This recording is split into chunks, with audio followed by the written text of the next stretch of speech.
Monday Night Napoli, presented by Far from Vesuvius Network. I'm your host, as always, Raff and just look at this all-star cast that I have here today. First and foremost, the return of the Biz, Raff Bizzarro. Come stai, Raffa? How are you guys? Good to be back. Good to be back, man. Happy to be here, Raffa. It's good to have you back, partner. Big partner forever, man. Partner forever. Thank you so much for coming in, brother. And pleasure. of course, I mean, I might have to give it up to him. He's definitely the co-king of Napoli drip. Like if we could share a crown, you know what I'm saying? Fran Valenti. You're definitely the king. I'll go Prince. Well, listen. You're okay. The Prince. It's only because I'm so much older than you are, Fran. You know what I mean? That's so much. That's it. You know, but one of these days we're gonna compare closets. You know what I'm saying? For sure.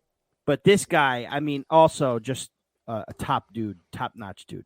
You know. But thank you, Fran, for coming in too. I want to thank everybody in the chat. Dude, the chat is popping already. Look at this. Popping off, man. You tell them you start at 9:30 and you get a 9:50 start. You know, they're all waiting. they're itching to come in. Right. My man, Chris Estrada, is back in town. Chris, my man, thank you again for coming in. Yes, he messaged me saying, "Where can I find you guys? Glad to be part of this new journey. Wonderful, the Holy Trinity, Vincenzo Bertillo." Yeah, man. Here we are, and you know what a good freaking weekend this was. Thank God we're back here. Thank God. Right. Milan Napoli 1-0 Napoli at the San Siro. It's another win against Milan at the San Siro. We haven't lost since 2014. Napoli are back in second place. And you know, I had to bring Bizzarro in for this, because who else than Elmas getting the early winner, the Macedonian Marauder. I don't know. What do we call it? Right? The Macedonian Marauder, right? I'm down with it. I mean, well, proud of my boy, Raffa. Yeah, we are. We're all proud. Let's start with the starting 11 for Napoli. Ospina in net, Malqui, Ramani, Juan Jesus Di Lorenzo. No Mario Rui because of injury. You know, the first match he had to sit the season, other than that Europa League red card. Deme and Anguissa in the midfield.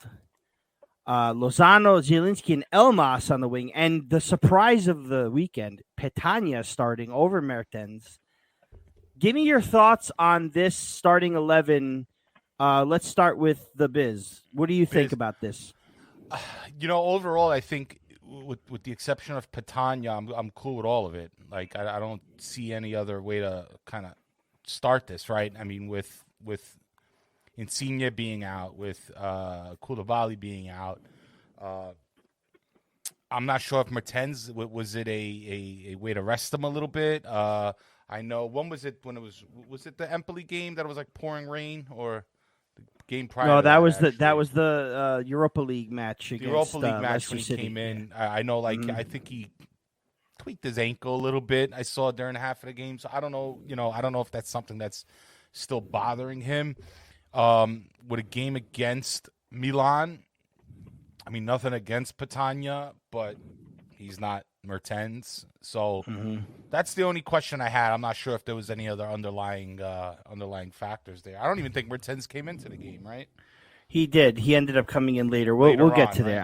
We know you skimmed through the game quickly to come. No, yeah, I just finished watching it. That's yes, sir. So. That's okay. But we'll get to that. Fran, your thoughts on Petagna starting? Your thoughts on Deme and Anguissa in the midfield? Maybe you know, what did you think when you initially saw this lineup? So. This was one of the lineups that I had predicted if we played a 4-2-3-1. I thought Di Lorenzo would get pushed to his non-usual position at left back, and then I thought Malqui would slide in at right back. or we would have played a back three with Di Lorenzo, Jesus, Ramani as the center backs, and then Malquid as a wing back. But then who would the other wing back be? And that's when I thought, I guess we're going to go 4-2-3-1. And that's what wound up happening. Petagna starting, I'm cool with. I was fine with it. Who knows what's going on with Mertens in terms of his, his fitness right now. Who knows if there was a risk involved in playing him 60 minutes in this game. So it was fine. I don't really hate on Petagna as much as, some of the hate he gets from other fans, which is funny. I mean, the memes are all funny and stuff. But the thing that annoyed me about the match with Petagna starting is we were trying to play him like long balls and through balls, and he doesn't have the pace to do that. No. So we weren't catering to, his strengths at all throughout the match. So it's not that him starting annoyed me, but once he was in the lineup, it's like we played like he was, Ozyman. And it was like, guys, he's not Ozyman. So let's try to treat him, let's try to bring out the strengths of Petagna. And then as far as the midfield is concerned with Dembele and Anguissa, I mean, Anguissa is just built different, if we're being honest, right? I mean, you can see his physique. He's just built different. So I'm not surprised that he was able to come back into the lineup for, almost a full 90 just after returning from injury. And maybe Lobotka still had something from the Atalanta game and couldn't go the full match. And maybe that's why Dembele had to start over him. But, I mean, I was fine with the lineup other than that. Mm-hmm. Well, I mean, we're thin, right? And my next point is, Fran, continuing with you, let's elaborate on, the fact that we had a very thin bench for this one. Meret, Marfella, our backup goalkeepers.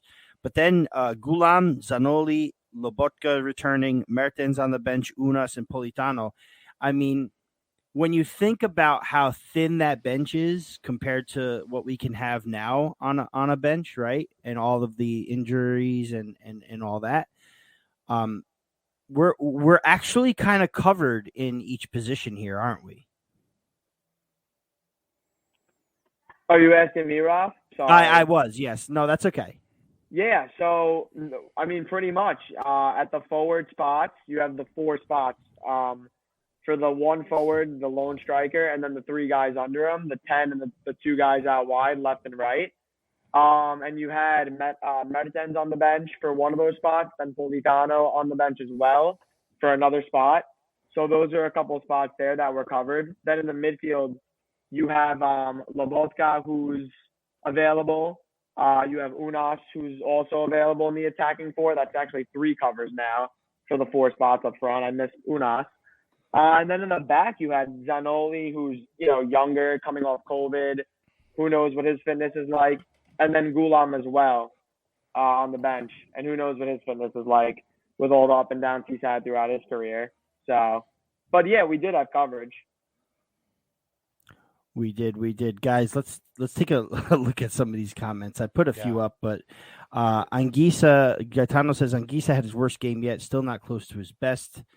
Antonio Pandolfi says, I'd almost like to see Petagna in the number 10 spot. He's good at distributing the ball. Biz, Petagna for me, I mean, that's an interesting take there. I mean, I feel like 10? The number 10 has to have some sort of pace too, but at the same time, the number 10 is also really kind of looking to distribute, and look for your attackers. So what's your take on this, on Antonio's shout to put Petagna in that spot? It's not a bad. He wouldn't be my favorite number 10, but it's not a bad take. Well, in a pinch, right? In a pinch, of course. Yeah. I mean, a lot of times you'll see Petagna, as slow as he is, he still kind of comes back. He still kind of comes back to help a lot on defense, and maybe that's why, like Fran said, sometimes it's so hard to kind of play him out because he just doesn't have that pace like Ozzy can, and he doesn't chase down the ball very well sometimes. But that doesn't mean he doesn't look to pass, and he can help out Lozano with goals. He can help out maybe like Elmas in this case with goals. So it's not a bad look. But I like Petagna, right. but it's about as fast as a Pioggia ape. An 84 Pioggia ape. My uncle had a Good one. Pioggia, but I don't know what year it was, but it wasn't very fast at all. I got those are like Luca, those 2-cylinder, Yeah, wind up yeah. cars. Exactly. Luca Yeah. Lombardi says maybe Mertens off the bench because in games past where Mertens starts and gets subbed off, we don't finish the game strong. Sassuolo, Atalanta. Good point. Good point. Also, I think that's good. Like That's a good impact point. players for the second Yeah. half, I think against Milan, very important because Right. that game could have gone south. Because very you easily. need a guy with like experience and leadership qualities to Right. get you through those, that last gasp, to get over the finish line when it's tough. And that's actually a really good point by Luca. Who knows? That could have been a reason as well. Gaetano says Petagna needs to play left out bench. Left out bench. Gaetano comes in and also says was saving Mertens for Wednesday. That was my next point to make. What a move. What a move. Like the whole time, all I'm thinking of is how are we going to beat Milan 1-0 with an early goal and not have Mertens on this pitch the whole game? Like, I mean, that's an unbelievable. And now we have a fresh Mertens for Spezia. So, that's a big move by Spalletti. Big balls by him, man. Big balls. Definitely. 100% Raff. Yeah. 100% Oh, yeah. Raffa. 100%. It's but at the same time, listen, we spoke constantly about depth, right? And here it is. I mean, granted, Milan, they had their depleted side too. Let's be fair to them. This was both teams that are kind of like struggling in their lineup right now. I'll wait to get into some specific players on Milan that I thought did well between.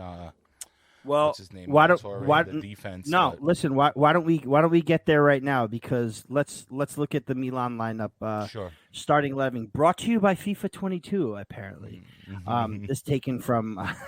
It's in the game. It's in the game. Mike Magnan in goal. Florenzi, Tomori, Romagnoli, and Balotore. On defense, let's not also forget that these guys were missing guys like Krunic. I mean, I'm sorry, not Krunic. Kjaer, who's out for, I think, the season. Calabria wasn't playing. Who else on defense was missing? Teo Hernandez was out with flu-like symptoms. Mm-hmm. So that was a depleted defense as well. Romagnoli, we know how he's been lately. Of course, I have him on fantasy, but of course, whatever. Tonali and Kessie in the midfield. Didn't start Benacer. Messias, Diaz, and Krunic, and then Ibrahimovic in the front. So go ahead, Biz. Tell me who you think played well for Milan. What do you think? I think Milan's defense kept this, Well, for what for as depleted as it was, right? They did keep it pretty tight. You know what I mean? I think Tomori played really well. I think he had. I thought Tomori did well. Even Torre, I thought did all right. Romagnoli did his thing. They tried the best to thwart. They really shut down Lozano a whole bunch. Just giving us the slide tackling, just the way they were dispossessing us. I thought took away a lot of big chances from Napoli, and I think that's what ultimately kept Milan. I don't want to say in the game, but as far as the game not getting away with them and giving them the ability to kind of come back later on in the second half, or at least the possibility to come back in the second half, I thought I thought that was I'm going to contribute that to the Milanese defense. But yeah, I agree with Vincenzo there. Big balls to elephantitis balls. Elephantitis balls. Elephantitis balls to win with that lineup away at San Siro, right? Right, Vin? Elephantitis balls. Fran, your take on Milan's starting 11 compared to ours. I mean, were we worried about this one? I think we were. I think we all can say we were worried about it, as depleted as Milan were too.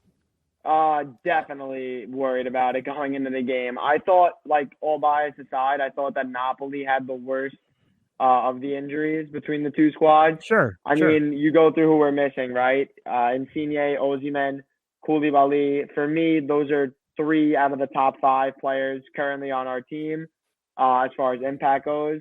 I'd even say Fabian, you could argue this season, is definitely a top 5 player to this team. So that could be 4 top 5 players that are out of the lineup now. So, yeah, I would say that we had the worst of the injuries than Milan did, but Milan were obviously still depleted. I was impressed with Macias. He's in a pretty good form right now for Milan. It seems a lot of the games he's been playing, whether it's the league or the Champions League, he's creating some good chances, scoring some big goals for them. I know against Atletico, he scored a big goal for them to give them a chance to move on, which ultimately didn't happen for them. But he almost scored against us this match. He put one right over the crossbar from distance. I thought Brahim was really disappointing this match.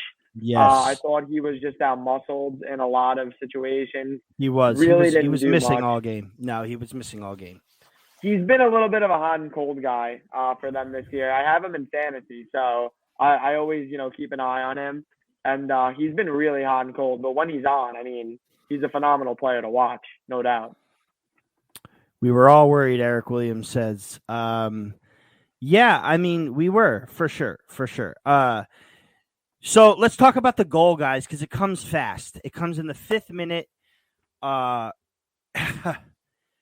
Zielinski takes a corner kick. A corner kick? I don't understand. We're scoring on corner kicks now. To Elmas. To Elmas nonetheless. But listen, for me, unbelievably, Petagna draws, I want to say it was Krunic away. Was it Krunic? I don't know. Whoever was marking Petagna, he did a really good job to draw him out of the way and leave the ball right for Elmas, who was poorly defended by Tonali, and then Ibrahimovic just behind him, like just kind of looking like a deer in headlights. Raff, I think your audio is a little out. Why don't you check your audio? No, your audio is very low. Very, very low. Check that. Can you hear me now? Perfect. Perfetto, Bizzarro. Okay. Perfetto. Doing the biz. But yeah, so Elmas's goal, Magnan just didn't even see it coming. Elmas has been playing real well, Gaetano. He says that. Got to give him credit. Got a fun fact, Raffa. He has played more minutes this season so far than all of last season. That's unbelievable. I believe he has 8 goals in all competitions, and that's including international duty. Well, listen, just the fact that he is among elite status when it comes to players that have scored against Germany in World Cup qualifying. He's only, and Fran, I don't know if you know, but I've said this stat a bunch of times before. I don't know if you know, but he's only one of 3 players in history to get a game winner in Germany in a World Cup qualifying match, which for me is just unbelievable, and we got him. So that for me is enough right there. But Elmas gets his goal. It's his second Serie A goal, I believe. The first one coming in the first match of the season against Venezia. I was looking into Elmas's goal scoring record with Napoli, and I could have swore that he scored his first goal against Sassuolo on the last match of 2019, Gattuso's first win. I'll never forget it because it was the day before my big accident, my car accident. I had a big car accident. That's right. But no, it wasn't credited to Elmas. It was an own goal by Obiang. But I thought I was going to reference the fact. Here it is right here. Look at Elmas getting that head in. I was going to reference that because I remember, continuing to think that was an Elmas goal. Later on, it was discovered that it was the own goal. But I remember posting something, and I made a little bit of a modification on it because it was December 22nd, right? So it's almost 2 years ago today, right? And I dubbed him everybody's favorite Christmas Elif. Oh, and here's the picture that's awfully distorted. There you go. There it is. Everybody's favorite Christmas Elif. He Elif looks like Elmas. There he is. That's funny. Looks like an Elif. Do we love it? I'm watching this movie later tonight. Actually. Hey. Are you? I'm gonna watch it now. Yeah. How can you not? Haven't watched it yet this season. It's due. It's due. So we're it's like a once a year thing for you. Oh, for sure. I see. We're in the shop. We're in the shop. We're doing a whole bunch of different Christmas movies, and Elf has been on about 6 times. So yeah, but yeah, guys. So Elmas's goal. I mean, I just really absolutely love how he's playing Raff Bizzarro, the Macedonian. Bizzarro. You know me. I'm like a 10th Macedonian, But yes. But Raff, I read an article today, and they finally acknowledge it. We said it before. Elmas is no superstar. I'll give it that. Okay, I think he's a good player, but he's no superstar. He's not the guy that's going to be on the cover of the papers in the morning. But I finally read an article that acknowledged something. This is a guy that Spalletti can put anywhere. There's nobody else in this current lineup, in this current roster, that plays as many positions as Elif Elmas does. And that's what I think makes him the most special. Now, he has been, past few games, has had the opportunity to, Bizzarro's from Northern Queens. Shout out to Quentin. He came through to Queens a couple weeks ago. We had fun. We gave him the proper Astoria tour. Shout out Quentin. Santa Gennaro. Elmas like, you know Santa Gennaro? You know Santa Gennaro? Elmas. I'm sorry. I'm loving it. No, this is the best part. Is everybody in the chat kind of going along with it? But just to add, like this is such a utility player for Napoli. No, he's not a superstar, but look how many. Name me one other player on this team that plays as many positions as Elmas does. There's not one. Everybody's kind of like in their role, and that's it. That's what they do. Elmas is a guy that wherever Spalletti needs to put him, he goes. And and like Vincenzo said, he's only 22. He's only 22. Mm-hmm. He plays about 4 or 5 positions. What an asset he is to this team. He's played fullback. He's played defensive mid. He's played number 10. Shit, I think he's even played a number 9 once. He plays on the left. He plays on the right. He's everywhere, and that's what I really like about this young kid. I mean, he is getting experience all over the field. Just think what he might look like in the next few years if he actually is given a role, or if it's not even a role in one position, a person that can come on in any position to help the team at any point. You want to talk about depth. I mean, this is the epitome of depth, a player that can play multiple positions and still help out the team. So I think that's his biggest attribute. I think that's what makes him such a big asset for the team. And that's it. And I just, more of that. Because I think we would Campioni 87-90. La la la la la la Elmas world. Oh, that's great. That's wonderful. Hey, he's the most versatile player, and it seems like we got the most amount of names for him too. For sure. And just like name me other players that do what he does, and any team, Truth be told, I saw Elmas serving espresso with Tommy. And then Elmas puts the jolly in Christmas. Yes, he does. Yes, he does.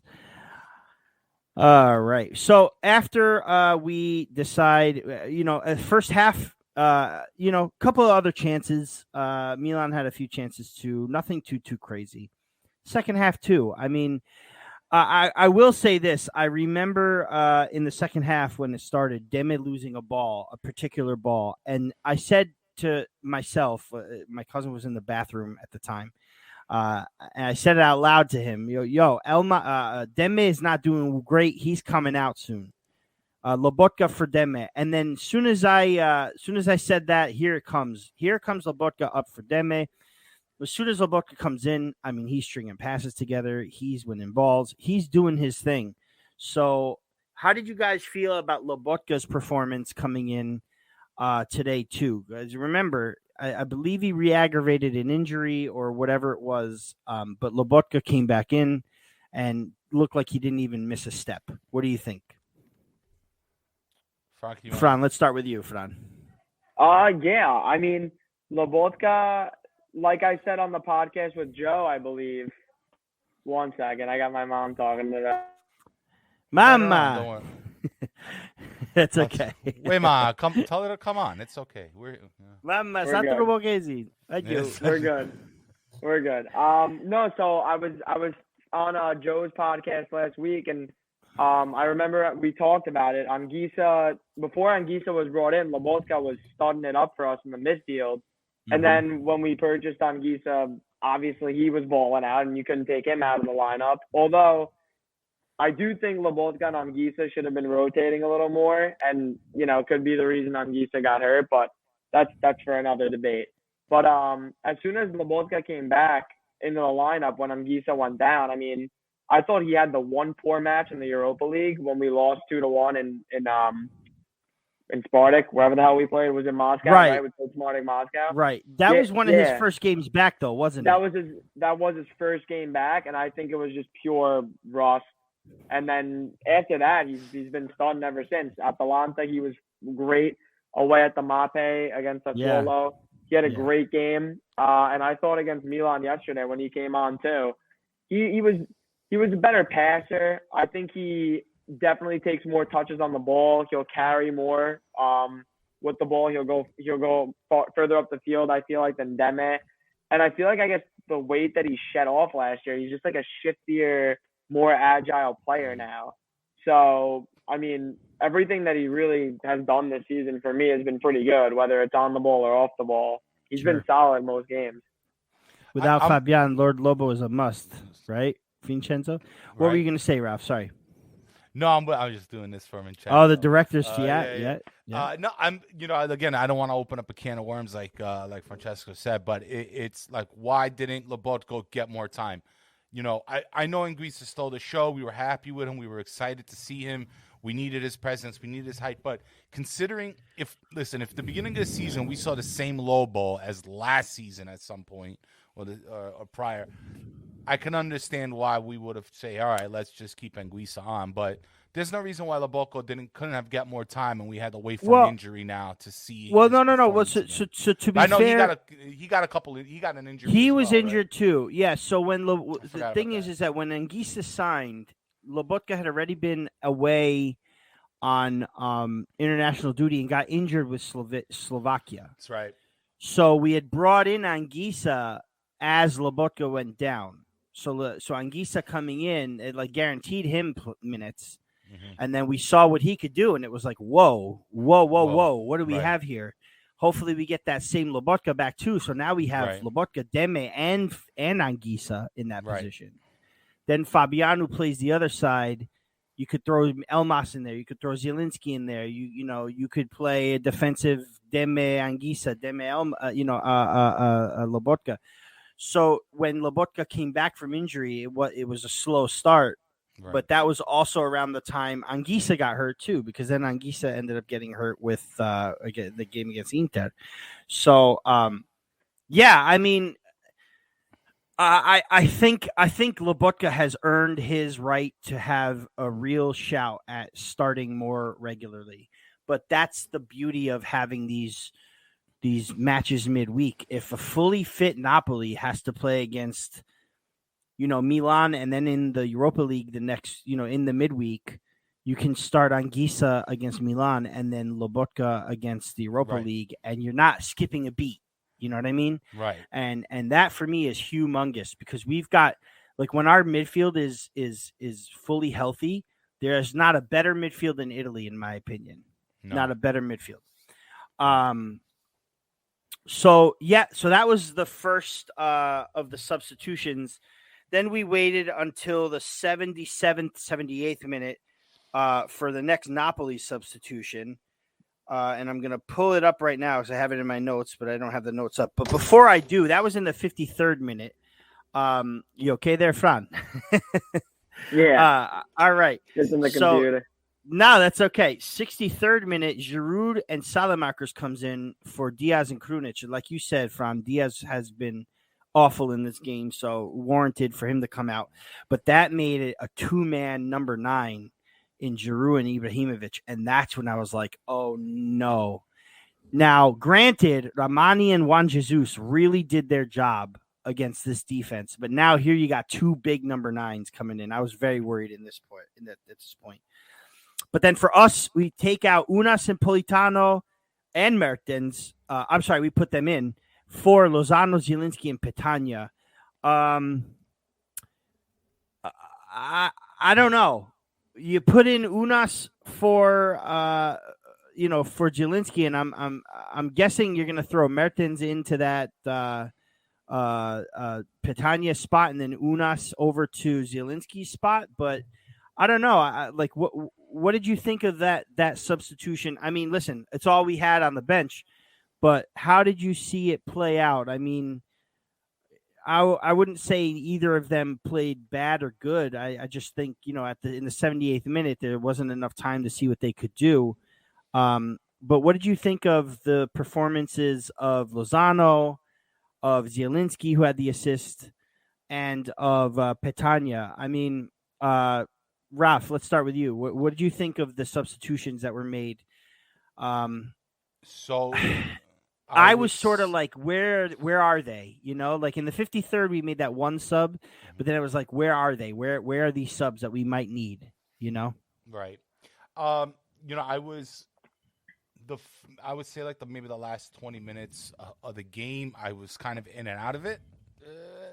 So yeah. Shame on me for not maybe having the kind of like the the best like details the to share, right? Okay, no, that's fine. That's fine. Politano, I can understand. I think defensively he can contribute a little bit more than Lozano. So to maybe try to hold a game, especially with that, those double number 9s between Eber and Giroud, I can understand it. Unas is what I like about Unas though is that he takes the ball, dribbles, go forward. He continues to attack, and I think that's good even when you're trying to hold a lead, because you've seen when Napoli kind of just starts sitting back, they get into all kinds of troubles. Unas is a guy that when he comes onto the field continues to play forward and continues to be a threat. Maybe it's a little bit of his ego. Maybe he thinks, I think it was Matteo that said it's like Unas comes on and thinks he's the best player on the field. And maybe that's a good for thing. Sure. Yeah. Maybe you need he's that, hungry. Though. He's like let him continue to. It's kind of like the Japanese way of thinking, right? A good defense is continuing to play offense, So I like that from Unas, but at the we still want the game ended 1-0, So what did it do? Well, it didn't make us lose the game. I can say that much. So, and this is what we got. So, I have no big opinion on it. They came to give rest where it's needed. I don't mind Zielinski getting off. I don't mind Lozano going off. Zielinski right now, we need him to stay healthy. I think between Insigne being out, especially Koulibaly and all these guys, like really our best number 10 is Zielinski. No Zielinski, no party, and we need him to be healthy. We need him to be. Thankfully, he woke up.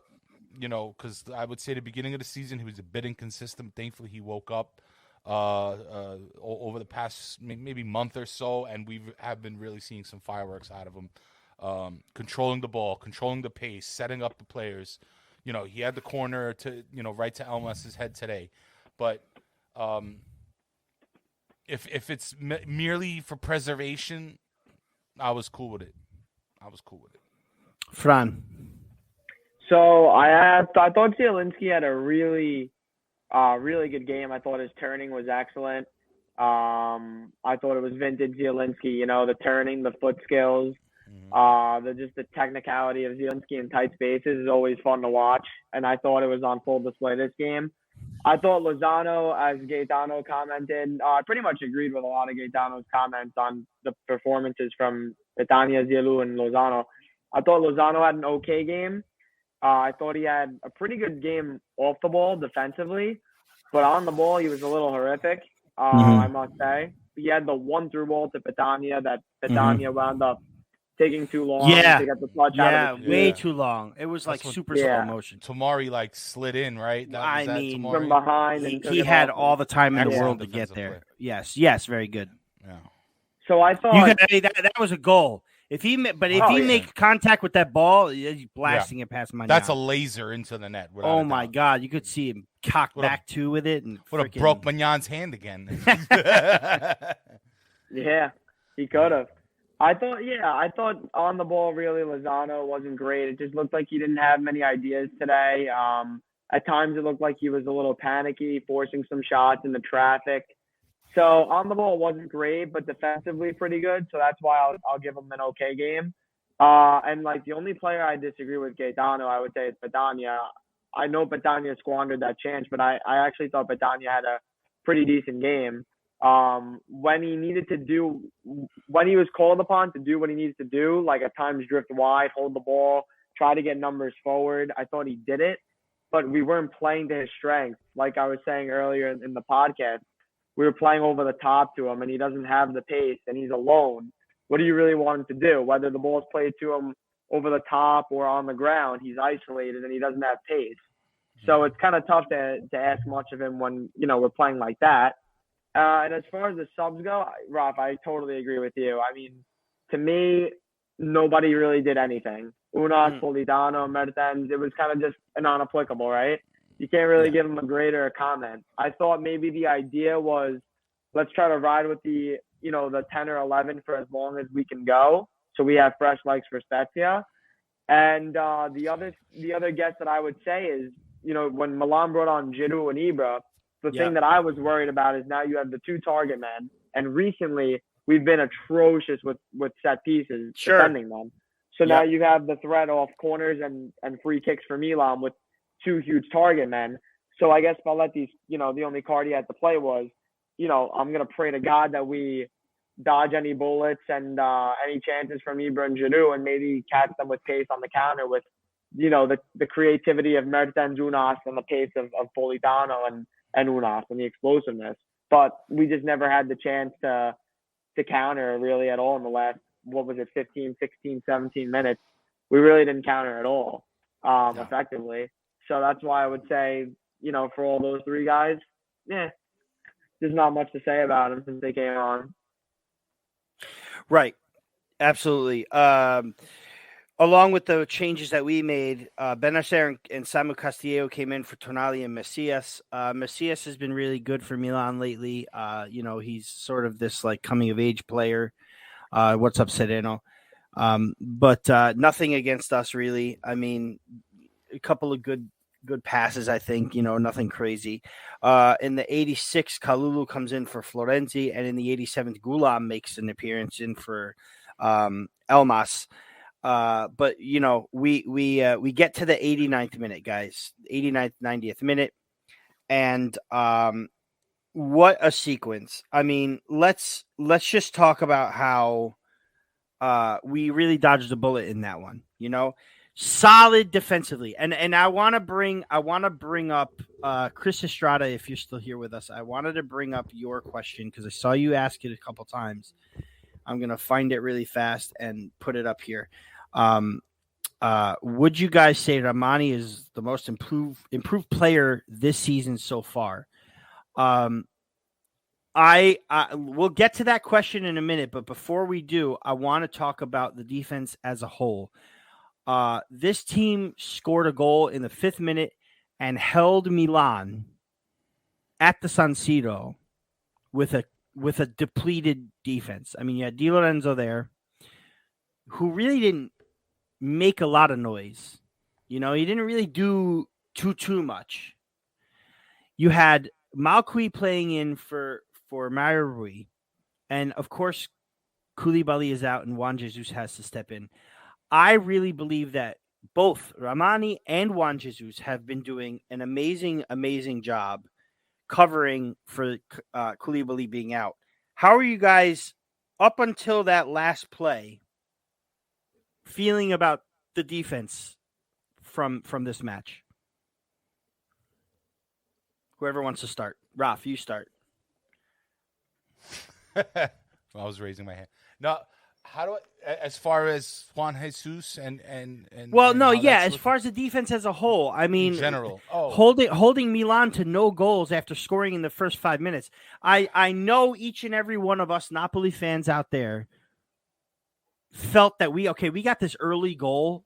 We're not going to score another goal. They're going to end up scoring 4 on us. You know what I mean? That's how I felt. That's how I thought. But that defense really, really did the job. I mean, in my opinion. Well, Yeah, and I think that is the overall statement, Raffa. They did the job, and honestly, what more can you ask for? You're not going to get another player like Koulibaly. That comes once in a decade or what have you. It is a very rare thing. It's a unicorn. Now, as far as asking who has been the most improved, there's been a couple back and forth between, Rahmani and Lobo. I think Rahmani stepping up, filling in some big shoes while we're dealing with this Manolis bust has been our saving grace. Di Lorenzo, comfortable. I mean, granted, he had played the left this game, but he's comfortable in the right. It's like these guys know their positions. They play them well, and they're reliable. And I think that's important. Juan Jesus, all right, maybe there's things left to be desired, but he made a few tackles. I'm a little scared with him jumping up for the ball and trying to, I saw Romani kind of had to make up the difference a little bit there, but again, he's a placeholder right now for our injured starting center back. So considering what we just went through, considering that Rui is our starting left back, we're doing okay. It's not terrible, and they're holding their own, Raffa. I mean, like, I can't ask especially for more. in this match. I mean, especially in this match. Listen, you put yourself in a position, right? Okay, Koulibaly's been out for a bit, right? The defense, against Atalanta, we gave up 3. We scored 2, could have had a point, right? That's Atalanta, top 4 team, scores ton of goals all the time. Can't say much about that, right? Mm-hmm. The Inter game, what can you do? That's Inter, right? Mm-hmm. The freaking Empoli game, squandering the 2-0 lead against Leicester City, but then to come back and win, annoying, yes, but still got the job done. And then the Empoli game was just a fluke, Defensively, we weren't terrible against Empoli. It's just that there was a fluke of a goal against Empoli, and that's just the bottom line. And we didn't score either. It was more us not scoring than the defense not doing their part, right? Right. But then we come to Milan in a huge game again. I've said this, Fran. I've said this from the beginning of the season, but especially since the Leicester game. We're put in these situations where last year we don't get points out of these games. And they're different situations. You got the Milan one now. You got the Leicester City one a couple weeks ago. You got, name it. Just name it. These smaller, tougher teams that we can't seem to find points against. I said to myself after the Empoli game and maybe after the Sassuolo game, I was like, okay, these are going to be games that we're going to be counting later in the season. Oh, that Empoli game, if it was only for that Empoli game, But at the same time, we're coming away with big, massive wins in big, massive situations, And I really feel like this defense has done its job, a good enough job without Koulibaly over there.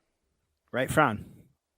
So in the beginning, we were definitely shelling out more goals as soon as had lost Koulibaly, which I think should have been expected because, in the beginning, it's kind of a shell shock to start gelling with a new back 4. But as we've gone on without Koulibaly for the past couple of weeks, and as the weeks have progressed, it seems that these guys are getting, the hang of it more, playing with each other. So it seems like that's starting to gel, which is cool to have another back line that seems to be in sync, another rotation. And Romani was making some Koulibaly-esque plays throughout the entire match. I mean, he was drifting out wide, causing havoc defensively, flying in the tackles out wide, which we see Koulibaly do all the time, to cover outside backs. How many times have we seen him cover Rui and his mistakes and go out wide and prevent the play from happening? Or, just cover for Rui if Rui gets beat out wide. He's right there anticipating, hey, Rui might get beat here. Let me end this now. Let me close this before, the player could even cut inside, threaten inside.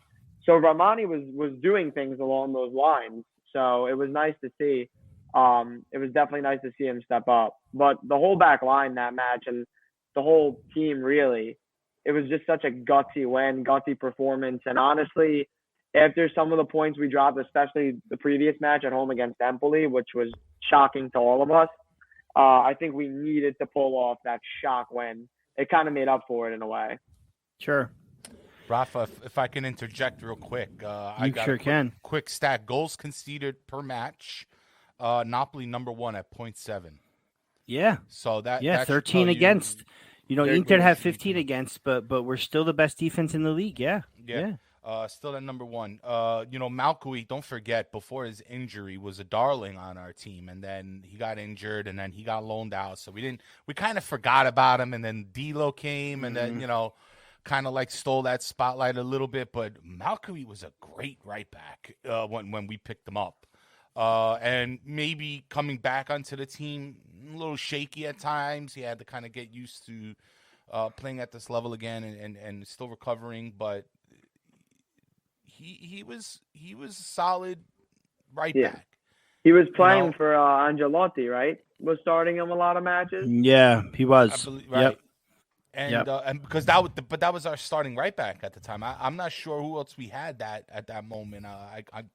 The names kind of escaped me a little bit as far as right back, but Malcuit was our starting right back. He was the guy that we bought. Husai was our right back. We only had Husai and Gulam, but I think Husai was playing left back at the time, right? Because Gulam was dead. Husai was playing. Right. Yeah. But Malcuit was that dude, and he's back and he's been warm. He's been getting more time now. That play was huge. Yeah. Yeah, the slide tackle from Ramani on Ibrahimovic was huge. Yeah, that was amazing. Mm-hmm. Yeah, honestly, it was a day to forget for Ibra. I would say he had some chances, and he really botched them. On most normal days, he wouldn't have botched them. So we dodged a couple Ibra bullets, which was nice. But I mean, going back to the last play of the game with the Kessie goal being disallowed, honestly, guys, like I can give less of a shit because we never get lucky. We never honestly, get lucky. but it's not even luck, and I'm glad you brought that up because that's exactly where I was going right now. So they're in the 90th minute now. We're inside the 90th minute. Ballatore, I believe, sends a ball into the box, and this was the ensuing image here, like. Look at that. It's a headlock for crying out loud. First of all, it's a headlock side. It's a clothesline. It's a headlock. It's a takedown. It's a foul. It's a foul. It's MMA is what it is. Then it ends up where like Giroud, Giroud sends Juan Jesus down and is now on the. Yeah, of course it's not legal. He sends him down. Juan Jesus ends up on top of Giroud, but Giroud is kind of holding him with his leg. Yeah. Now, God love the Serie A sit-down guys, because I do. But Frank Crivello couldn't find why this goal was disallowed. And they did mention this sort of foul, because Ken had been watching, I believe, or mentioned something on Twitter, but, Richard noticed it, saying, what about the foul on Juan Jesus by Giroud? And Frank's argument is that's not what they were looking at. They were looking at the offside. He was part of the play as he was laying on the ground doing whatever it is he was doing with Juan Jesus. And that's what got the goal disallowed. It could have been this headlock, clothesline, side takedown, okay? Or there was also a potential handball. Handball, right? Yeah. Right? By who was it? Who was the handball by? It doesn't matter. Benacer. I think it was, yeah. Who's number 20? Tomori?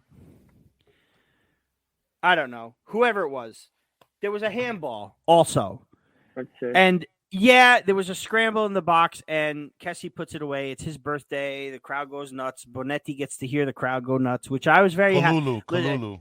Oh, it's Kalulu. You're right. Kalulu. I was very, very happy for Bonetti to get to, go to Milan and do the game. And very cool. Kudos to the CBS crew, because CBS coverage was amazing. their technical shit needs to really get fixed. And I had a conversation with Marco Messina about that, and after yesterday, and he said to me, "Listen, that the people that he works with are focusing on the content, and they have no real pull with the people in the technical side of things, but they're getting a lot of people are coming with these guys with the problems with CBS. So hopefully they can fix that as the season goes on. I have no problem with the coverage. I have a big problem with all of the, stalling and the blackouts and it seems like it's always when Napoli's playing. I don't see this when other teams are playing. It's only when Napoli's playing. That's just the way I see it. And I watch all these games. Yeah. I watch them. All of them. They got to pull a little more bandwidth when Napoli's playing over there. All right, you need get some FiOS in your life, right? Paramount. But anyway, I'm not gonna shit on CBS anymore. I'm not going to anymore. That's the one thing I wanted to say about that. But anyway,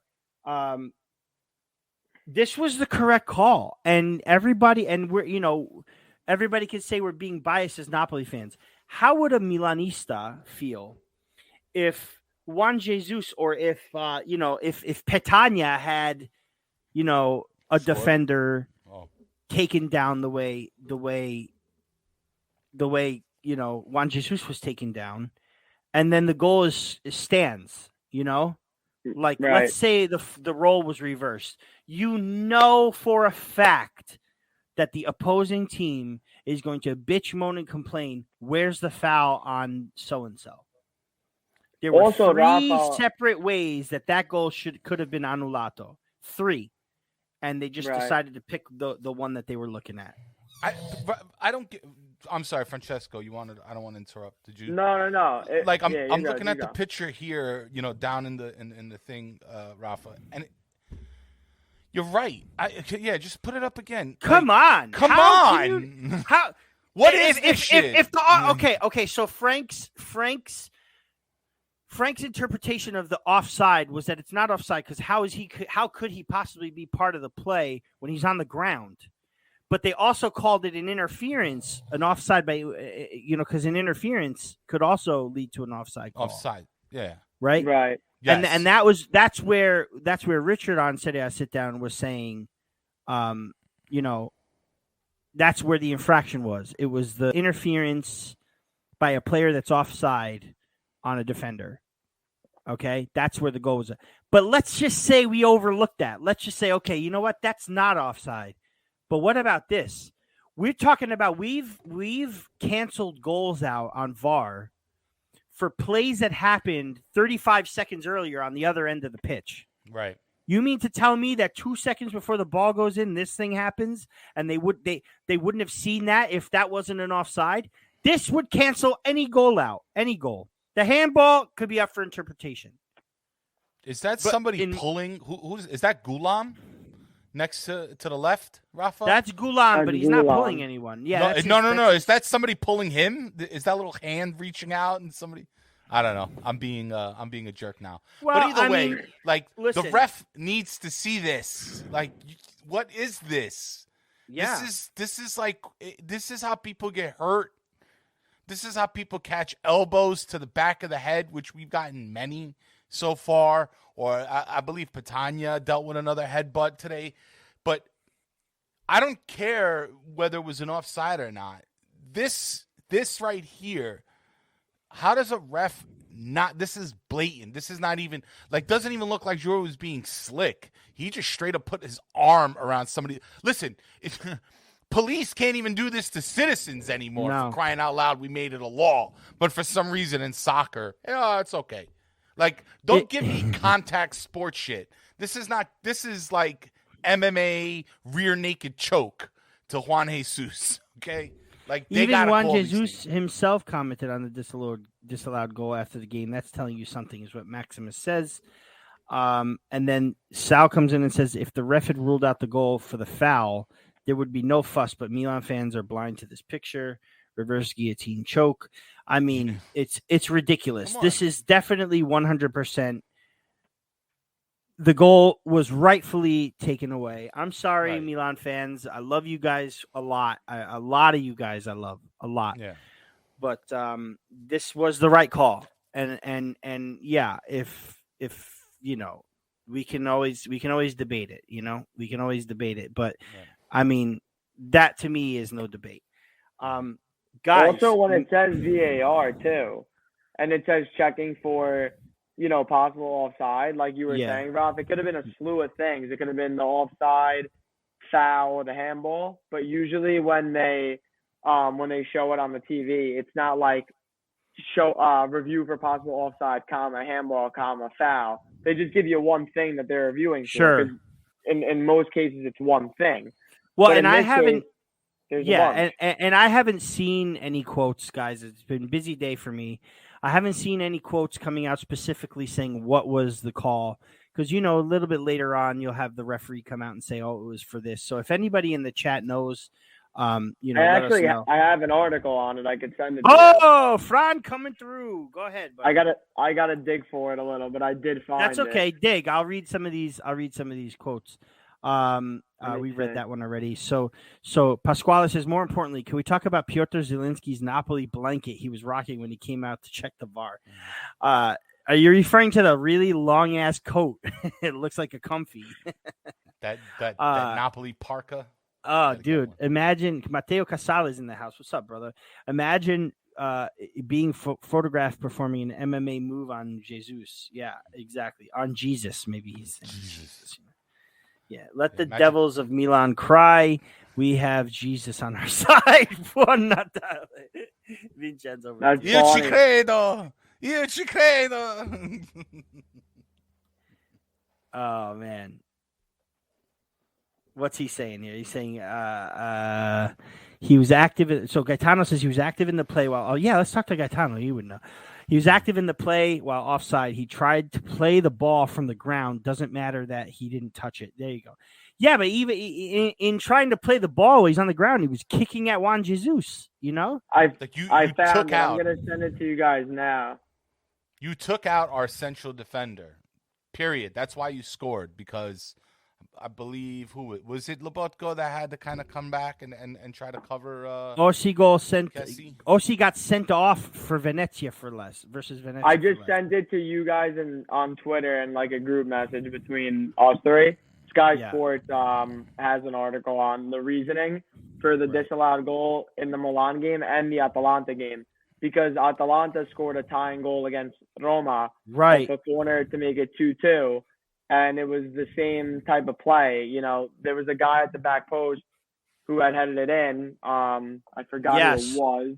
Yes. He was called off. Yes. Palomino, I think it was. Was it Palomino? Yeah. I think it was. The hand of Palomino on Crisante's back and the contact more with the addition of the movement between Girard enough to consider the cancellation of the goals from Atalanta Milan. What about the Napoli goal? Show us the Napoli goal. Or show us the ruling. Just give me a moment. If you guys keep going for a little bit, yeah. So anyway, before we get into the official word on why the goal was canceled, guys, this was an even match. I mean, as little action. I mean, we talked a lot about this match. It wasn't a lot of action, but at the same time, total attempts 11-11. Right? Total attempts on target were 2-2. Possession was 49 Milan, 51 Napoli. Passes were 379 Milan, 411 Napoli. Pass accuracy was 79 Milan, 81 Napoli percentage. 5 corners each. 5 offsides for Milan, none for Napoli. Huge. That's huge too. Fouls committed 14 for Milan, 18 for Napoli. Napoli got 2 yellows. Milan didn't get booked. And distance covered 112 for Milan, 113.1 for Napoli. Such an even game. Like, some guys, Marco on CBS especially, and he actually, when we messaged after the game, told me that he's happy Napoli won because he feels they deserved it. They deserved the win, and Milan getting that point would have been a travesty, he said. But looking at these stats, I mean, I might think differently. If Milan had bagged an equalizer, I'd say that they definitely well deserved it. I'm going to give them some sort of credit, guys. What do you guys think? I think a draw definitely like you were saying before, Biz, this game was kind of the result was a little bit of a toss-up. I think with both teams having so many quality star players out, the quality of this game was so much less than it would have been had we both been, 90, 100% fit with starters. Both teams really just struggled to produce a lot offensively. It wasn't entertaining, like you were saying. It was boring. A lot of the times of the game, too, both teams struggled to keep possession, string passes together. So I think that all the injuries and that drop in quality was really noticeable, which made the game kind of boring and ugly. I mean, I'll just reiterate. It was really a coin toss. I think. I think we dodged a few bullets from Ibrahimovic. That's kind of like that. And listen, we've seen it a whole lot with Napoli. Funny enough, we got Spezia coming up. Everybody remembers Spezia please. last season. Sometimes, you're the star boy, the superstar. He's gonna miss, and I don't know what it was. Was it the cold? Was it the fatigue? Was it the pressure? I mean, Ibrahimovic, I don't think guy feels pressure at this point in his career. But considering the atmosphere, I think Milan, like if I was a Milanista, I would have expected Milan to draw in a little bit more energy from the crowd. I think, what was it? Christian Vieri was there. And I mean, there was a buzz in that stadium. There was. And, this was the Milan, big match of the Andata, guys. This was the big match of the Andata for sure. Right, and you even as a Milanista, you can't really say, well, Milan had, Napoli had their start. No, we didn't. We didn't have our captain. We didn't have one of the best wingers in Italy on our team. We didn't have one of the best strikers. We didn't have the best center back. I mean, put it this way: we didn't have the captain and the two backup captains starting. Right, including our starting striker. So let's be honest, both teams were evenly matched per se. If it wasn't like we had. I don't think we had this big advantage. If anything, they had the advantage. I'd say Milan did. Yeah. Milan certainly had the advantage. I'd say we were a little worse off. Yeah, I was worried. Yeah, we took an early goal. It's fine. Right. Vin, Vin says we scored after 5 minutes. We were away from home. We had far more important players out. Close match, but we deserved the win. I'm not doubting that we didn't. We definitely deserved the win. That's without question. We deserved to win. It would have been a shame for us to have dropped points, the way we could have if that goal stood. But what I'm saying is, it was so evenly matched that Milan pressed a lot, that had they scored one of their opportunities, I think a draw would be a fair result. And I would have taken it. I honestly would have taken it. Yeah. But yeah. I mean, if it were the Kessie goal, obviously, we're all singing a different tune because of how late that was. But had they scored an earlier chance, different story. But when it's that if Ibra would have got one of those headers in. Yeah. If he would have got one of those headers and be like, all right, well, it's Ibrahimovic with a nice header. I mean, Napoli did come out the second half. I felt like a little bit stronger, a little bit more motivated. We needed that. You needed to bring the game to Milan, and like I said, like kudos to both teams. I don't know, like I'm not, mad. I'm happy obviously for the win, but if I was a Milanisti, I don't know, would I be mad? It's like. It could have gone anyway. I feel like this is one of those times that anything could have happened, So, but we get the win, and hell, I'll take it. Well, Raff, do we have any updates, by the way, on Wednesday for Fabian or Insigne at all? I haven't, like I said, I haven't checked anything. I haven't done enough preparation in advance for that. I focused in on the game from yesterday. I probably should have, but no, nothing yet. I would imagine, maybe Fabian come back, possibly not. I mean, listen, it's Spezia. They're a bottom table team. If we can come out with a similar team that we had and beat them this Wednesday and save everybody for after the holiday, maybe get them a little extra rest.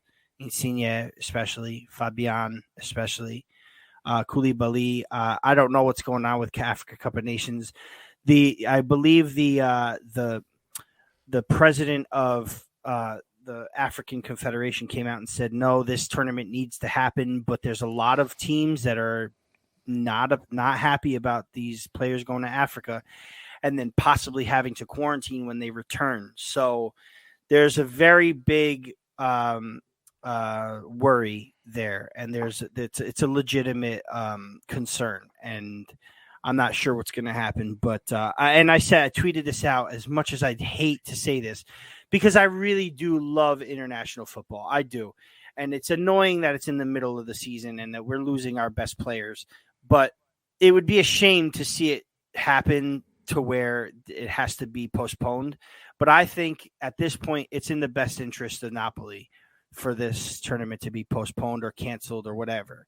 And that's all due respect to all the African out there, Napoli fans. I know Mo Salah's a big fan of the African game, and he's looking forward to it. So am I. I love watching it. I loved it. But it would definitely be in Napoli's best interest for this competition to not take place. We'll see what happens. Or if it's going to take place, for it to take place where the team is picked based on players that can go and not have to quarantine on return. You know what I mean? So there's that. Right. But the Napoli win sees us go to second place. Salernitana dropped to Inter 5-0. I predicted 6-0. Cousin Dan predicted 5. Gil predicted 4. We were all right in some way anyway. Atalanta shockingly dropped to Roma 4-1 at home. Unbelievable. Juve beat Bologna. Fiorentina, Sassuolo is 2-2. Milan, Napoli, 1-0 Napoli. So the top 7 look like this, the European spots. Inter 43, Napoli 4 back 39, tied with Milan for second and third, but Napoli have the tie break now. So anytime Napoli and Milan are tied on points, you're going to see Napoli ahead of them from now on. Atalanta 2 points behind us with 37, Roma with 31 in the Europa League spot. Fiorentina with 31 in the Conference League spot. Juve left out if the Coppa Italia winner comes from outside the top 7. Otherwise, they'd get another.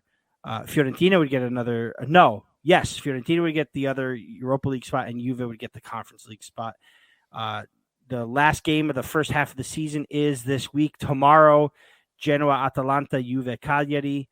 Wednesday, Verona, Fiorentina, Inter, Torino, Roma, Sampdoria, Empoli, Milan, and Napoli, Spezia at the same time at 2:45. So that's going to be interesting as well. Guys, we have a beast of the match. I got to get that going. Please chat.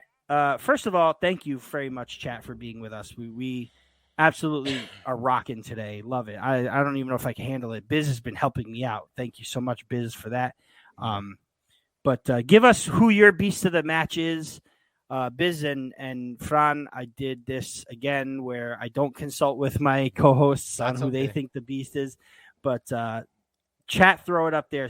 Let me know who you got as beast of the match. Thanks again for watching and listening. Thank you for listening on the Far From Vesuvius podcast, too.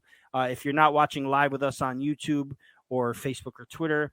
And also thank you for watching if you're not watching live on YouTube. But yeah, I'm gonna get right with the beast of the match. What do you guys? There's a few good ones out there, man. There really is a few good ones, man. I'm gonna take a lifeline and probably go with some of the people in the chat, Raffa. Okay. I won't. Yeah, I know why. I'm not picking Elmas. Okay, I'll say that much. I love the dude. All right. He got the goal. He does well, but as far as the beast. Yeah. Not sure if he was quite the beast of the match. Let's do it, Rafa. Let's do it. See, I still don't know what you did. Let's do it. All right.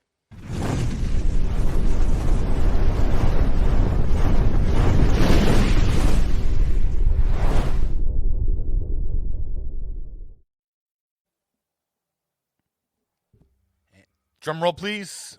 Wow, Ibrahimovic. Jesus. Ibrahimovic. No, Ibrahimovic. My piece of the match is Juan Jesus. Guys, I got to say, I watched him play. I thought he was tremendous. in defense. I think you could have really won did. either way with him or Ramani. Really. Well, I'm okay with Ramani being the man of the match. I think Ramani was hands down man of the match. It's him and Elmas. I think for me, we're side by side for man of the match. But it's Jesus' birthday this week. The fix is in. Why do you think?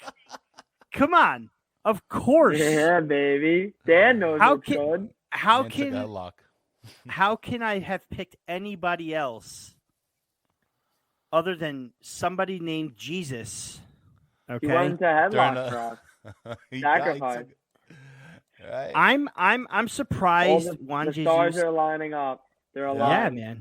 Dana White is gonna try to sign Juan Jesus.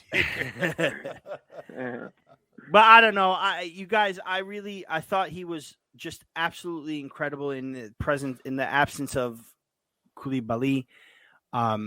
These are great. Jesus saves goals. I love it. Absolutely love it. Jesus Bambino. Love it.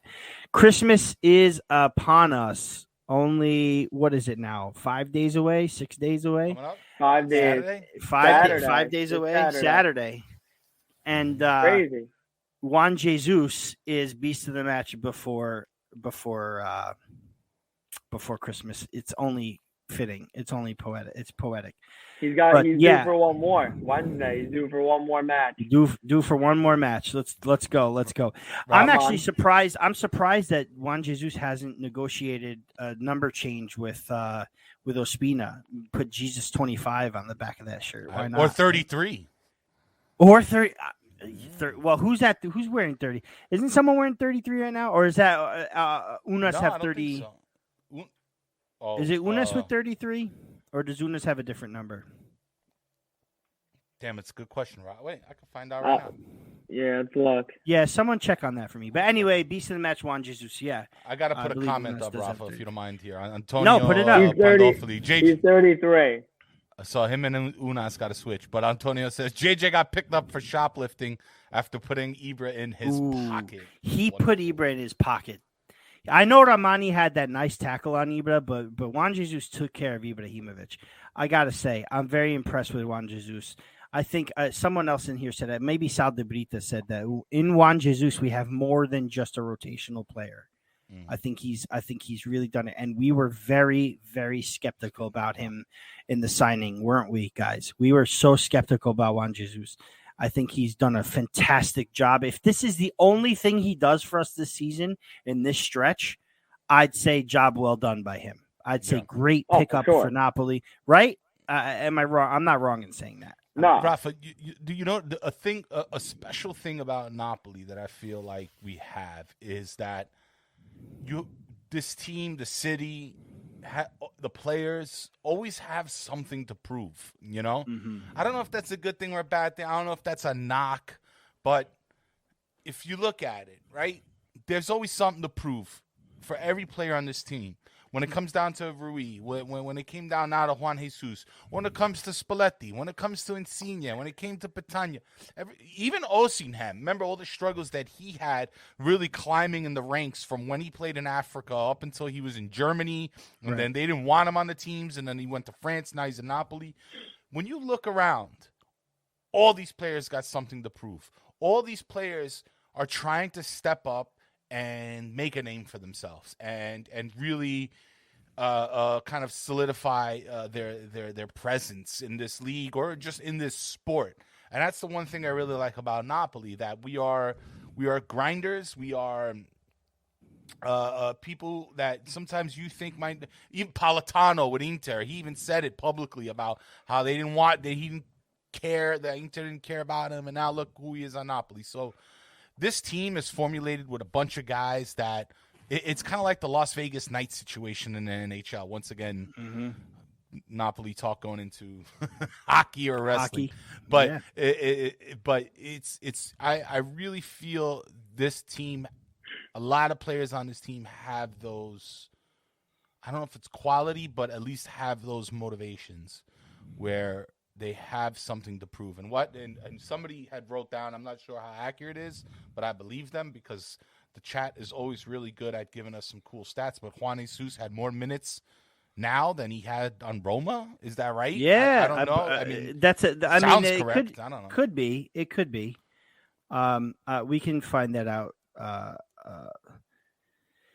I mean, I wouldn't put it past. I really wouldn't. You know. And Matteo Rachmani comes in and says, "No, go on. No, Rahmani, go ahead. Rahmani, go ahead. No, go ahead. Well, I was going to say, look at Rachmani. Like, all right, he could have been considered for the beast of the match today. Rafa, I believe when we were doing the rant, he made beast of the match at least once or twice. So sure, and probably co-beast of the match probably a couple times. So yeah, look how much of an impact he's been making, especially with Manolas dropping and having to pair up with Koulibaly. I mean, I had faith in Rachmani from last year, even when he made that stupid mistake on his first game when he fell and he had those issues. But after that, he bounced right back up and proved himself, and he has been. Thank you, Dan Antonius. Thank you. I believed in Rachmani from last season. Honestly, it's no surprise to me that he's playing this well right now.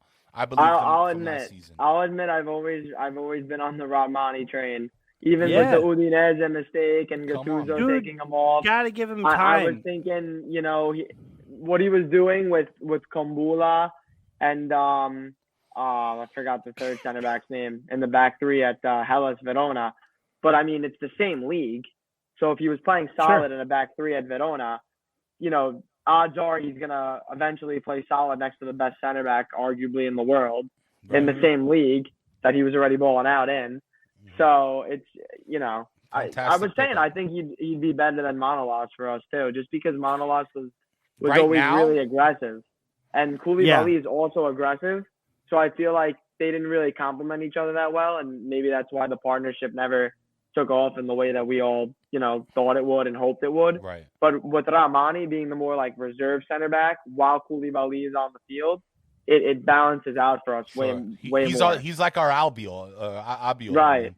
He's kind of like our Albiol. And by the end of this season, he is going to – I mean, all right, Manolas is already gone, but Manolas is going to be a very distant memory. I mean, probably by January. Once he starts playing with Olympiacos. He already is. But let's keep it real. There was kind of a nasty ending there. I know he had his things in Greece and yada, yada, yada. But and there were some people with the Papone stuff again. I'm like, listen, he tried. Olympiacos was offering us a freaking guy who was not allowed to go in Spain because of criminal records. You know what I mean? This was the guy that they were offering to give us for Manolas. You got to understand, it was a bad deal in the beginning of the season. We couldn't just go out and buy another center back. De Laurentiis holding on to Manolas was a good move, but clearly Manolas played his cards in a way of not, in my opinion, that he didn't want to be on the field, whether he had this injury, that injury, or gastritis or whatever it was, and then the family issues. So he wanted to go, clearly, and maybe he had a little thing in him that De Laurentiis didn't let him go in the summer, but either way, he's gone now, and Rachmani stepped in, and no problem. Are you sad to see him go? Not really. No. Not with Rachmani there now, no. I'm not sad to see him go, but I don't have any beef with Manolas. I'm just saying, like, what's really leaving? I don't. Yeah. We'll miss I was gonna say I don't have anything against him, but I mean, like, I'm not bothered by him leaving at all. It's whatever. It's like I got no hard feelings. We'll miss you, Kostas. No. Mm-hmm. I mean, we'll miss the Tzatziki. We'll miss the Tzatziki sauce. Yeah, the Tzatziki. Yeah. One last thing before we go, guys. We're in the hour, approaching hour 20. This is great. I'm so happy that Biz is back and Fran, you're on with us, and great to be on. Great to be on. Yes, sir. Yes, sir. Thank you guys so much for coming on to such short notice as well. I really appreciate it. But there's one last thing that I want to share with you guys, and I'm not sure you know that I was going to present this, but apparently Lorenzo Insigne is up for 2021 Pallone Azzurro. I didn't even know this was a thing, but here we are. Pallone Azzurro, Insigne win it, or is it someone else? What do you guys say? Someone else. Yeah. Mm-hmm. I would say, it's tough. Donnarumma, Chiesa? I'd say Donnarumma, Chiesa, Spinazzola, I'd probably have ahead of Insigne. Ralph? Man. While I think Insigne had a great performance, does he get... I think it has to go to somebody, either one of the defenders or Chiellini or Bonucci.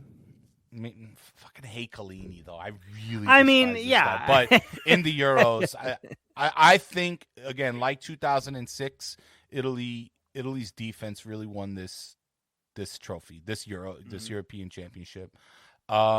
Not that Insigne did not contribute, but it wasn't our goal scoring that won us, in my opinion. It was our defense and how we were able to thwart a lot of great attacking sides in Spain. I mean, that Spain game was the championship. I knew once we beat them, we were going to win because I believe that was our biggest challenge. Yep. But Belgium, England, come on, guys. I mean, you want to say Donnarumma? He had that save to win it. Yeah. One of the partnerships between, I would almost say Bonucci over Chiellini, but let's keep it real. Our defense won us the European. So I think it should go to one of those people back then. Well, okay, but let's see. So I'm assuming as far as the candidate, the candidacy, I think is warranted. Yeah. Right. Oh yeah. And I don't know the other candidates. I just saw this. I saw this hanging around on Twitter earlier, so that's where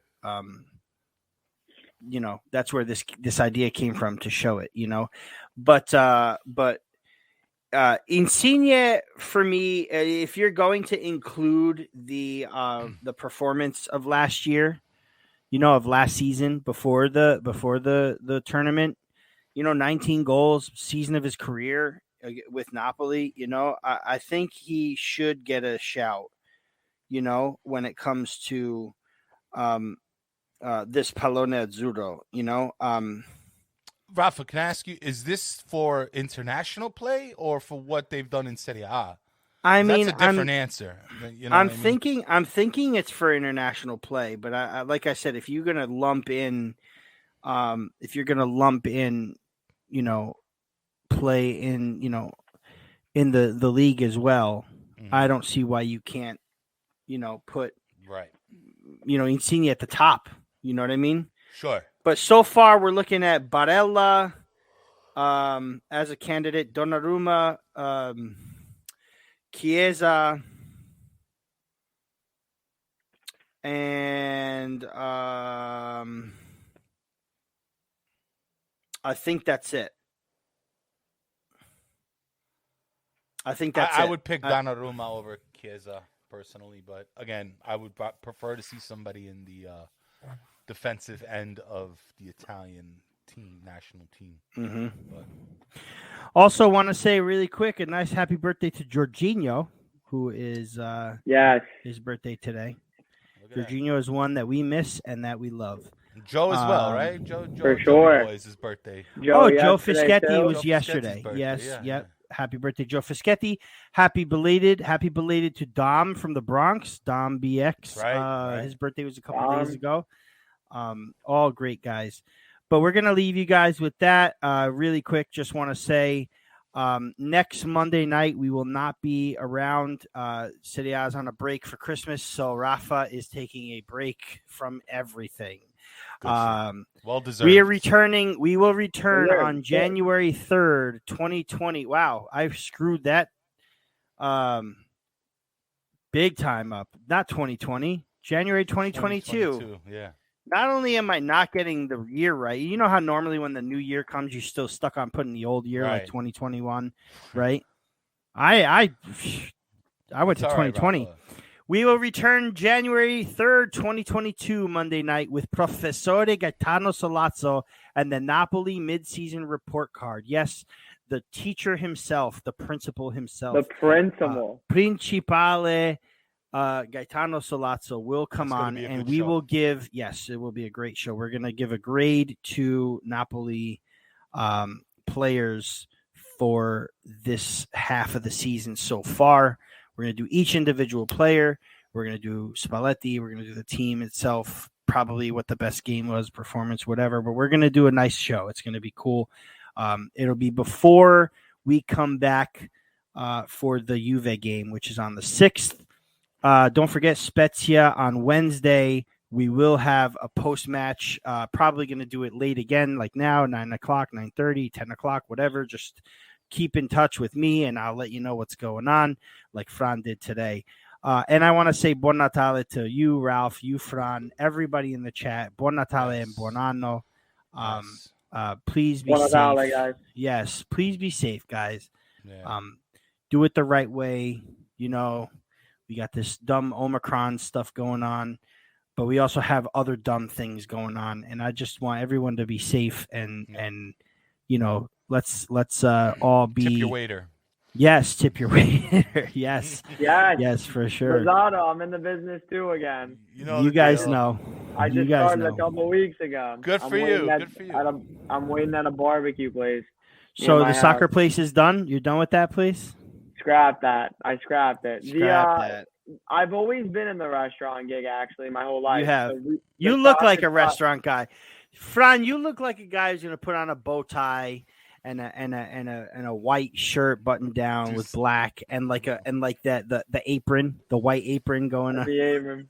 Come on. Yeah, that's you all with the pompadour and the fresh low tape. Come on. With the patent leather shoes. How's that? Are you out of pomade yet? Do you the stuff that I sent you? Yeah, I ran through that. All right, I'm gonna have to try to find you some. I'm gonna have to try to find you some more. I'm gonna have to try to. Find I appreciate that.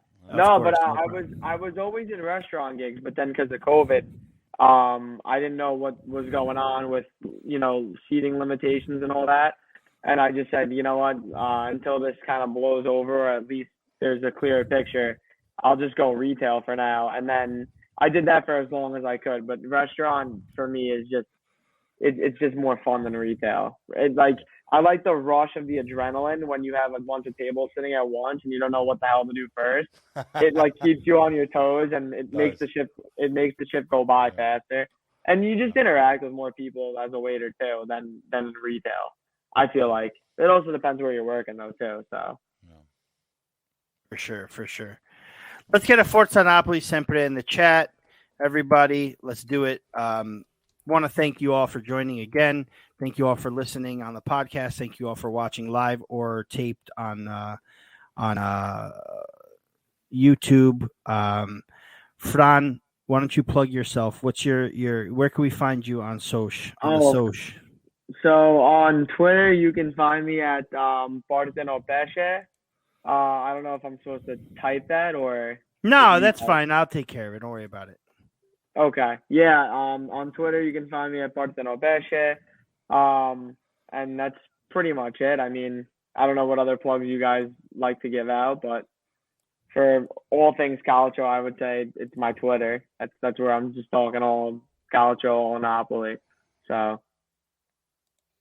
And Bizzarro, of course, we all know where to find you, right? RAFF_BIZZ, Raff Biz. That's it. There is links there to the Calcio Napoli Club USA. Still going strong, guys. We get. I would encourage people. I left a Discord link, so if you just want to kind of talk Napoli in a place that's not pretentious, that we're real sticklers about mutual respect. I think it is a great place to come and talk, especially during games. A lot of people. We have a game thread. A lot of people show up. You can find me there. You can find a whole bunch of characters there, and then catch me on Twitter, of course. Big thank you, big love to everybody who was a part of the Raff N Raff rant. Of course, I see a lot of familiar faces here in the chat. Stay tuned. There's future things coming up, man. It was just a time that I had to kind of focus on other things, but I can't tell you the amount of gratitude I feel for from everybody. It was emotional to say the least. Yes, sir. To get so many messages that day, and I want everybody to know that I'm not gone. I just working on some things right now, and hopefully we could see something in the future. So, But in the meantime, Raffa here has really been holding down the fort for Napoli in general, along with the same characters like Joe Fischetti, Dom from England. So show some love to these guys because it's not easy to keep, be here every weekend, week out. So, shout out to you, Raffa. For Thank you very much. I really appreciate it. Thank you. Yeah. Where's Pasquale? The 20-minute Napolitan goodbye is wrapping up. Yeah. You know how it goes. I don't know if I actually got a chance to tell you guys this, but to the Canadian men in the group chat, to the Canadian boys, my flight is booked. My flight is booked. But we don't know what's gonna happen with COVID right now because apparently. Did you get the insurance? Did you get the insurance, French? I don't think I did, Biz. I'm hoping that God forbid they go into lockdown. They just credit me with another flight, not a refund. They just say, God forbid, they just give me points or whatever, and I can use it for another flight. Because I was talking to Vincenzo today about it, and apparently British Columbia and Quebec are both. Looks like they're heading into lockdown. Toronto's Ontario, so they have no idea what's going on there yet. Next week, I guess there might be a clearer picture right before the new year, but for now, I'm booked 6th to the 14th. So I'm hoping that I get to see you guys and hang out with you guys for the week. That'll be a great time. In January, Francesco? Yeah. In a couple of weeks. Awesome. So I'm hoping it happens. I'm off for 5 weeks for school for the Christmas break, so I figured get away for 1 week, but I don't know what's gonna happen. It's seeming a little weird right now. Best of luck to you, my brother, in your travels. Thank you. Thank you. Hopefully you can get there and rock out with the Canada guys, the Toronto guys, the Napoli Club Toronto. Let me shout them out too. Fili del Vesuvio podcast, the Napoli Club Toronto guys, Carm Sereno. They're doing some really, really cool things. They are absolutely killing it with that merch. There is a freaking their merch is going to be something else. I saw that, and that's coming soon. So please follow them. Here is where you can find Calcio Napoli Club USA on Facebook. Join us there too. Here is the social media for Fili del Vesuvio and Napoli Club Toronto. Here is that. And once again, why not? Let's show the standings because we need to have a 20-minute goodbye. So let's fill this time, right? These are yes, they are very funny. They're very funny. Okay. All right. For real this time. All right. Let's go, guys. It's very, very good. Thank you very much again, Biz and Fran. Thank you for having me on. Appreciate it. Ciao, ciao. And as always, Forza Napoli.